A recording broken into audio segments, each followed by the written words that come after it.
xaruntan oo ku taala agagaarka isgoyska kilomitir 4 ayaa waxaa tagay gudoomiye ku-xigeenka maamulka iyo maaliyadda gobolka Banaadir Ibraahim Cumar Mahadalle waxaana uu maamulka uu sheegay in lagu sameeyay dokumentiyo been abuur gudoomiye ku-xigeenka maamulka iyo maaliyadda gobolka Banaadir Ibraahim Cumar Mahadalle ayaa tilmaamay in xaruntan ay isticmaalayso dokumentiyo been abuur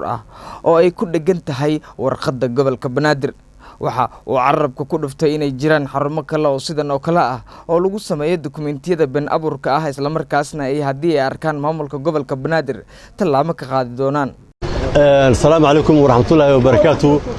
Waxaan soo helnay xarun lagu sameeyo warqadaha falsification-ka oo loogu talagalay inay gobolku ayagu ay qabtaan. Xaruntaas oo ku taalo number 4 waxa laga sameeyay warqado been abuur oo ay ku dhagan tahay warqadii gobolka Banaadir waxaan la soconaa dad badan inay ka shaqeystaan warqadaha noocan waana dambi aad u weyn cid kasta oo lagu helana waxaan marinaynaa abaalka ay lahayd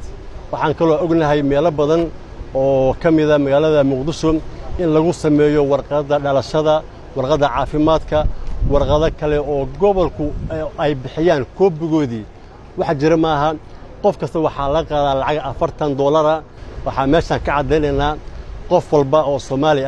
oo aan ku qabano asiga oo gacanaha kula jiro faldambiyeed heerkan lacag inuu mari doono ciqaab tan uga haboon falkan aad arkaysin waa faldambiyeed